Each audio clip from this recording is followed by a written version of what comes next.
Welcome to the Three Martini Lunch. Grab a stool next to Greg Columbus of Radio America and Jim Garrity of National Review. Three Martinis coming up.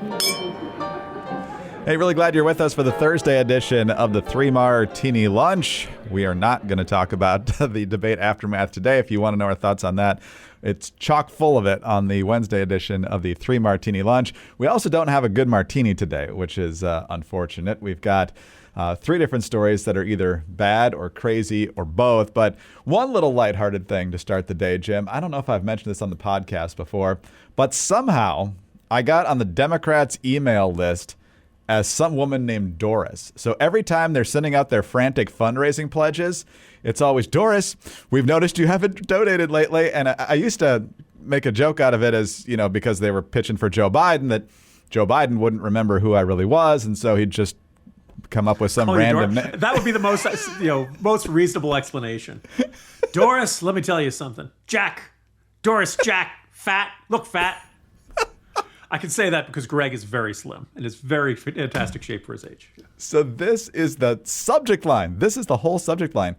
Doris, if you've been waiting to make your first donation to Kamala's campaign, now, all caps, is when it will have the greatest impact. The vice president is counting on you to join the millions of grassroots supporters who have already given $25 to power this fight. Well, I got some bad news for you, DNC. Doris ain't kicking in now, and Doris ain't ever kicking in ever. In part because Doris doesn't exist. Irving Schmidlap will donate before Doris does. First of all, I noticed I get a bunch of them too. I've wondered if somebody was once using, somebody who had my cell phone number before I did, or how. But sometimes I get Dwayne and not Dwayne Johnson, not anything like that. So I'm kind of left scratching my head. How that happens. Usually when I do get these unsolicited spam, and I get it occasionally from Republicans too, I will respond, not unsubscribe or stop or go to heck or something like that. I will respond, I will donate the legal maximum to your opponent just because I hate that you spam me so much. And I like to think that gets me off their subscription list. Sometimes, not all the time. Yeah, well, unsubscribing doesn't work, I can tell you that. But anyway, let's get into our depressing martinis here. But we needed a little bit of fun before we get into the bad stuff here. John Kirby, we see him frequently at the White House whenever there's a national security or foreign policy question. They certainly don't trust Karine Jean-Pierre to do it. So there was an email sent to John Kirby asking for a response on an issue of concern by a group of veterans. And John Kirby didn't realize that Fox News was among the respondents.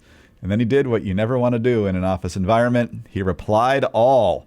And so here's the Fox News story on it since they got the reply. On the anniversary of 9/11, White House National Security Council Communications Advisor John Kirby dismissed the concerns of military veterans critical of the botched withdrawal from Afghanistan, writing in response to a Fox News digital press inquiry that there's, quote, no use in weighing in on the veterans' views. Quote, obviously no use in responding.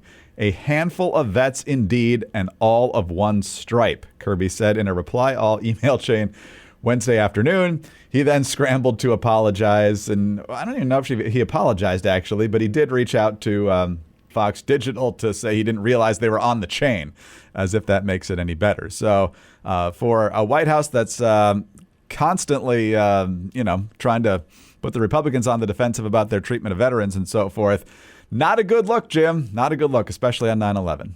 No, and simultaneously, what's the gif from Futurama? I'm shocked. Well, not that shocked. We thought a little better of Kirby. Clearing the high bar of better than Karine Jean-Pierre is achievable, and he does that. But that having been said, there's just this, on paper, it's taxpayers who pay the salary of the White House press secretary. It is not the party spokesman. Inevitably, some reflexive defense of the president is doing terrific, and their critics don't know what they're talking about is going to come with the job. But I've been meaning to go back and look at the work of, here's a name you have not heard in a long time, Marlon Fitzwater. Yes. Who sounds like he probably should be hosting a fishing show on ESPN Ocho, but really was White House press secretary during the Bush. And I just remember a lot more here's the president's schedule. Here's what the president's going to be doing. Just very much more Joe Friday Here's the facts. And again, the White House press conferences weren't televised back then, at least as far, certainly not on most networks. Maybe it was on C-SPAN every now and then. It was not seen as this basically a substitute for another political debate show in which some, and look, Ducey certainly makes the press conferences more interesting with his questions for Karine Jean-Pierre and things like that. But it was not seen as the White House press secretary was not seen as a role that was just another Democratic or Republican talking head. That you were expected to be a little more factual, you were expected to know your stuff backwards and forwards. If you didn't know the answer, your job was to not know, and your job was not necessarily, you're undoubtedly going to try to put the best face on what the administration was doing. But in the end, your job was to answer questions. And I think this kind of dismissive attitude and this sense of, we're not going to bother, they're a bunch of Republicans, screw them. I'm paraphrasing, but that's kind of the attitude at work there. And I think it's very disappointing because your job as White House press secretary is not just to answer the questions from Democrats. It's not just to answer the questions from the people you like. It's, the person who's asking the question might be an SOB, but they also might have a valid question, right? Like what you think of them is not necessarily related to whether it's a fair question or not. And so disappointing, not all that surprising, but I think a good reflection of how almost every job in government has gotten more reflexively partisan, more defensive, more just smug and insufferable and utterly disregarding people. The idea that all criticism must come from bad faith. How dare those veterans be a bunch of Republicans? No, that's a very good point. And we'll see how they try to clean it up, but without a formal apology here, which is really what this was all about. I think they wanted a formal apology for what the Biden administration perpetrated in Afghanistan during the withdrawal in August of 2021, and they still have not gotten that.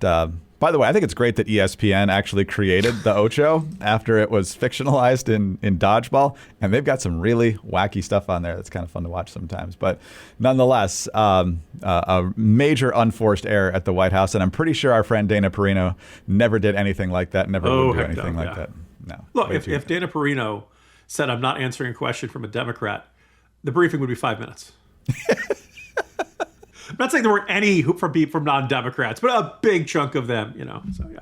Yes, exactly right. Good point. All right. Well, if you want to stay in control of your metabolic health, Lumen is the best way to do it and the easiest way to do it.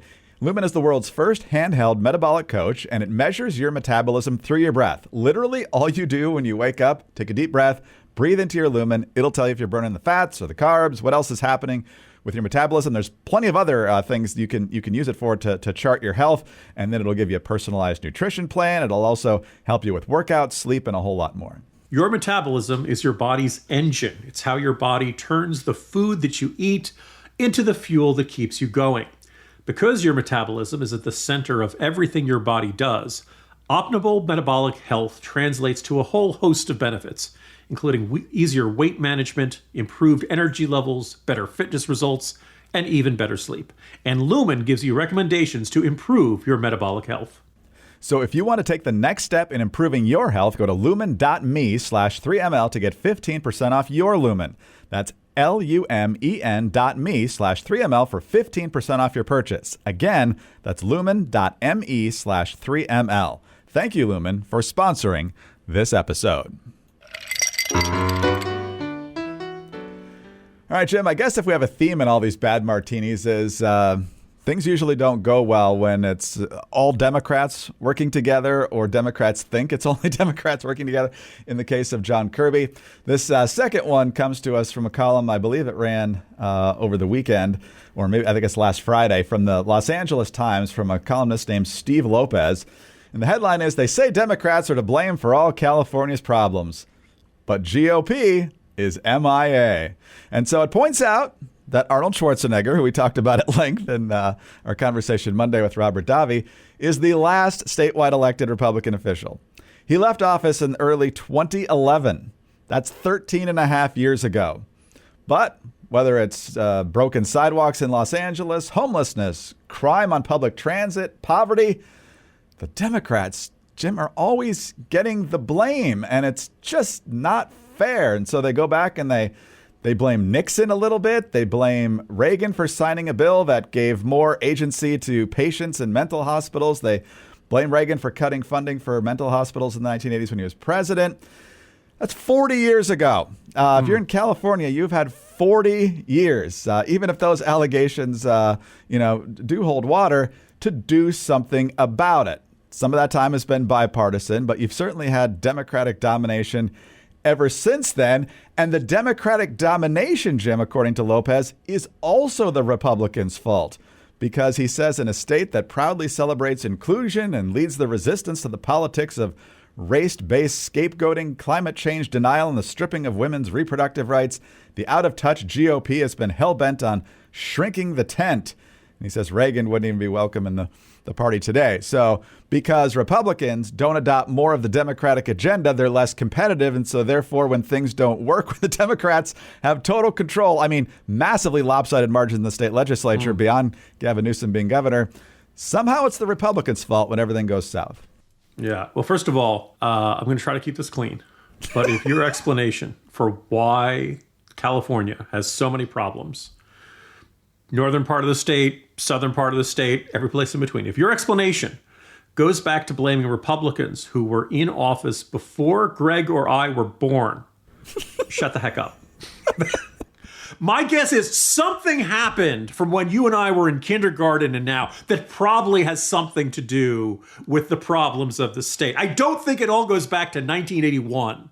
That was the original sin. And from there was just no choice. California was destined to end up in the condition that it is. I'll talk just a bit more about it being a one-party state in a second, but I suddenly realized, remember, it was not that long ago, Ron DeSantis had a debate with Gavin Newsom on Fox News. We all kind of wondered if Newsom wanted to run for president, and that did not come to pass for him. But we kind of yearned for this idea of the contrast between the California model of governing and the Florida model of governing. Big government versus small government, blue state, red state, regulations, taxes, I think almost a form of a busybody style of government versus a comparably minimalist. Although you could point out areas where DeSantis is protective of the environment. He voted through raises for teachers. There are areas where DeSantis will surprise you. And lots of people are moving to Florida, and lots of people are moving out of California. And God, we really wanted to see that. We're not getting that in this election, although here's interesting. What state is the Democratic nominee from again? California. That's right, California. And now she left, technically she left to full-time in 2021. You might argue before then that really you could argue she hasn't spent that much time in California for the last 8 years. But she was state attorney general. She was a prosecutor there for a long time. She doesn't have enormous influence over the condition of the state, but she had a hand in particularly the state's criminal and law enforcement policies over that time. It'd be really great to have a debate. And every once in a while, Trump will kind of touch on this. I don't think he spends nearly enough time and certainly doesn't go into nearly enough detail to make the argument of, America. What Democrats want to do is make it more like California. Take a good long look at that state. Look at its problems with crime. Look at its problems with homelessness. Look at the problems of businesses fleeing the state. Look at the problem of residents leaving the state. Look at the problems of cost of living. Even the environmental policies and the refusal to clear out this stuff, which is why they have terrible wildfires all the time. There are a lot of things that the state party gets wrong.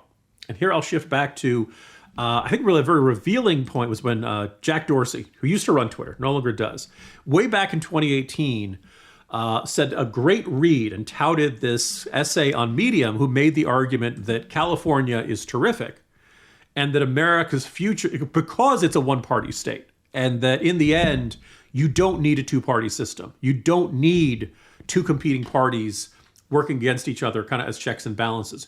You are better off when one party runs everything and everybody's on the same team and everybody's marching in lockstep. Now, as you and I have said on this podcast many times, look at my old home state of New Jersey. Look at Illinois. For that matter, you can look at some deep red counties in southern states where there's 90-some% Republicans, and you can find really bad corruption problems. When there is not two effective parties, corruption is going to flourish because everybody's inclined of, State Senator so-and-so's got his hand in the cookie jar, or he's chasing the intern around the desk or something like that, but we're not going to make an issue of it because he's on the right team. No, you don't want to help the other guys. This kind of reflexive partisanship, this reflexive instinct to look the other way is what makes corruption flourish. Whereas the other guys, we joke in New Jersey, the opposition party is the FBI. Ideally, that should not be the case. Ideally, you have this other party so that New Jersey Republicans can jump up and down and say, look at this corruption stuff these guys are doing. and they get voted out of office, Republicans win, and it ends up having a deterrent effect. And California has not had that deterrent effect. We were chatting earlier this week about Arnold Schwarzenegger with Robert Davi. And you could argue for the first couple of years in office, Schwarzenegger tried to be something in the neighborhood of a conservative Republican, or at least a conservative Republican by California standards. He lost those 4 initiatives, and ever since then, he really was a go along to get along, much less conservative, much more centrist, much more, environmental, much more Mike Bloomberg style Republican. As you can tell from my comment, I'm not happy with Schwarzenegger, but I also kind of recognize when you put your agenda before the electorate and the electorate says no, you are kind of stuck there. But so since then, it's been a one-party state. And look what's happened to it. I don't think it's getting better. Now, the other thing I'll note is well, look at how many jobs it's created and look at the other parts of the state that are flourishing. It's one thing if you're a mid-sized company, let's say you're in Silicon Valley. If you want to move to Austin, Texas, you can do it. A bit of a headache. If you're a Hollywood studio, you can film your next film in Georgia or in Vancouver or places like that. If you're a big cabbage farmer in the Central Valley, I don't know if they do cabbages. It's been a while since I wrote that Devin Nunes profile, but you can't move your farm. You can't move the Long Beach port. There are certain industries you just can't, it takes a while to build a new factory somewhere else. So in other words, California, because of all the advantages it has with weather, with climate, with access to ports and a coastline, beautiful weather, the pre-existing advantages in Silicon Valley and Hollywood and all that stuff, it's got enormous economic advantages. And that's what's kept it going and has mitigated some of the effects of these bad policies. But you can tell year by year, it's been catching up with it. So the short version of that article, Greg, is basically saying, oh my goodness, who could have foreseen the consequences of our actions would catch up to us this far? Now, if you want to argue, has the Republican Party nominated some stinkers? Yeah, that's probably a fair gripe. But in the end, when you make a party a fringe, the fringe starts to dominate it. There either needs to be a significant, you need a centrist Democratic Party to effectively break away from the progressive wing. And I just don't know if it's big enough in California. Or neither California Republican Party to come back. Hey, how's Steve Garvey doing? Down 22 to Adam Schiff last I looked. And so, Bush, the elder, won the state in 88 by 92. Clinton was winning it. They were calling it the second the polls closed, 11 Eastern on the East Coast. And it hasn't been close as a presidential state since. Other than Arnold and I think a couple of lower state officials like Attorney General back mainly in the 90s, there hasn't been anything. The legislature can do whatever it wants. It's well beyond filibuster or anything else. There's only a handful of Republicans in either chamber. And so the idea that they haven't been given carte blanche and ruining so many aspects of one of the most beautiful states in the country is just ridiculous. It's not surprising that it comes 6 weeks before an election, or I guess a little more than that, when they're trying to shift the blame on the editorial page of the LA Times, but we're not falling for it. We have a huge hole in our nation's roof. The Watchdog on Wall Street podcast with Chris Markowski. Every day, Chris helps unpack the connection between politics and the economy and how it affects your wallet. There should be only one priority for our lawmakers. America is spending $3 billion a day in paying off our own interest. You only need to be voting for candidates who can address this problem. Whether it's happening in D.C. or down on Wall Street, it's affecting you financially. Be informed. Check out the Watchdog on Wall Street podcast with Chris Markowski on Apple, Spotify, or wherever you get your podcasts.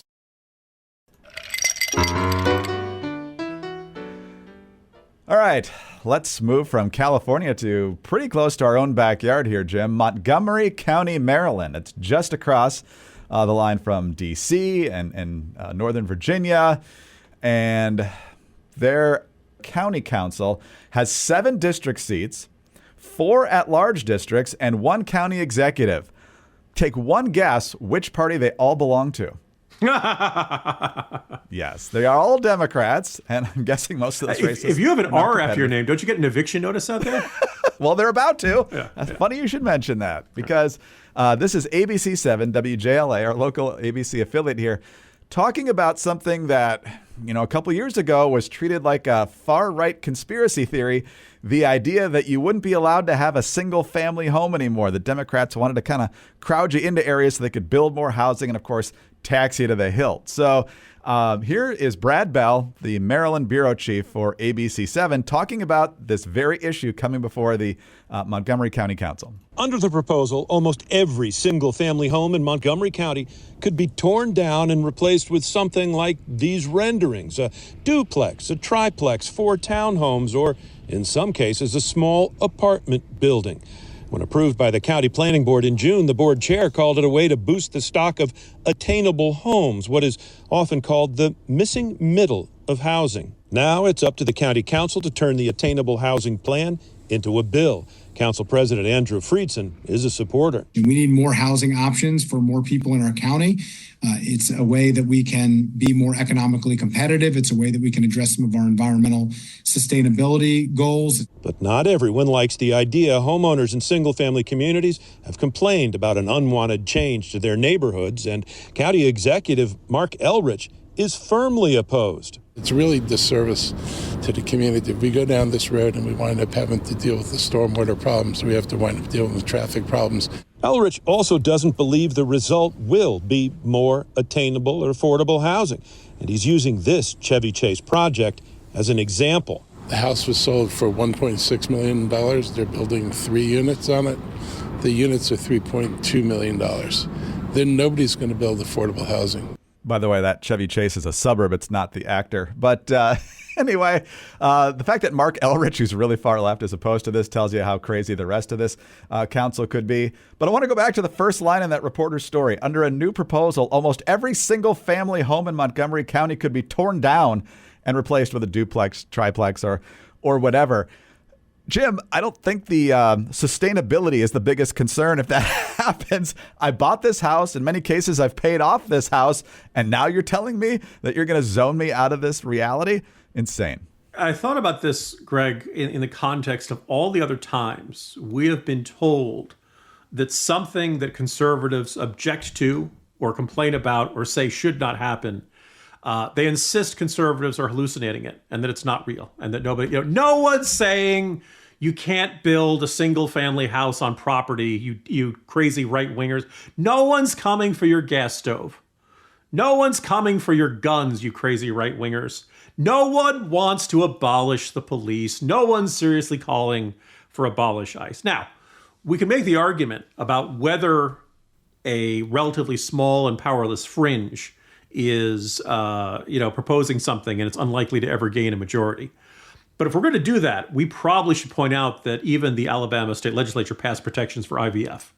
And this entire idea that Donald Trump and J.D. Vance and the Republicans are coming for your IVF, that's not going to happen. Not only they said it's not happened, it has not happened. The one thing this came out of was an Alabama Supreme Court ruling, which, by the way, I think you can find a wide variety of Republicans saying, no, it's not the way to do it. Even pro-life Republicans who would say, you don't just want to enact a IVF ban from up on high with zero warning. So all of these things I mentioned, somebody does seriously propose it. And almost overnight, in 1984-ish, we've always been at war with East Asia speed. It changes from no one's seriously doing it to we are seriously doing it, and it's good and it's reasonable, you crazy right-wingers. Then it went from no one's trying to take away your single-family house to yes, and it's a good thing. This thing that they've spent all this time denying, like my favorite headline on any New York Times op-ed going back several years was, yes, we really do want to abolish the actual police, which was a headline one. Because for all the Democrats who said, oh, no one means, they just means they want reform. No, at least not a whole bunch of these activists. Now, you can argue whether they ever actually were going to get somewhere, but a bunch of city councils started pushing things in that. If minimum, it did start to decline or start declines in police funding. So, these ideas that Democrats insist are, on the fringe tend to get enacted in the bluest places. Now, hopefully they stop right there when people, oh my God, this is unworkable. But, stuff like, how many places in America are they now saying you have to buy you have to have an electric stove in your house. You can't have a gas stove. And my understanding is somewhere out in California, bringing us full circle in all our martinis today, there was a woman, I believe she was Latina, and she said, you can't make corn tortillas the correct way on an electric stove. And gas stove, that's why she was switching after voting for Biden 4 years ago. She's voting for Trump. Hey, whatever it takes, whatever it does, we all have our issues that are nearest and dearest to our heart.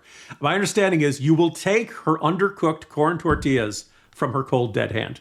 because she can't heat her apartment because there's no natural gas. Unintended consequences. That's one of those things that you don't expect when you institute policies, but stop barging into people's lives and doing these things, and especially people who have single-family homes. I think if you poll the single-family homeowners in Montgomery County, they're probably not going to like this very much because you aspire to a single-family home. You start with an apartment, maybe a townhouse of some sort, and then you get a little more money and you can get that space and you get a yard for the kids and all that good stuff. And so I feel like they're trying to squelch aspiration. Who knows if it'll get past the council, but it did get past the planning commission. And so it's not like it's just one or two fringe people there in Montgomery County. But again, when you elect all Democrats, I can't help you. That's a decision you made, and there are consequences that you got to deal with. But I really, really hope that doesn't happen there or anywhere else. So, Jim, craziness all around. Hopefully we'll have something good tomorrow. See you tomorrow, Greg. Jim Garrity, National Review. I'm Greg Corombos of Radio America. Thanks so much for being with us today. Do subscribe to the podcast if you don't already. Tell your friends about us as well. Thanks very much for your 5-star ratings. Keep those coming. They really do help us a lot. Get us on your home devices. All you have to say is play 3 Martini Lunch podcast. Follow us on X. He's at Jim Garrity. I'm at Dateline_DC. Have a terrific Thursday and join us again on Friday for the next 3 Martini Lunch.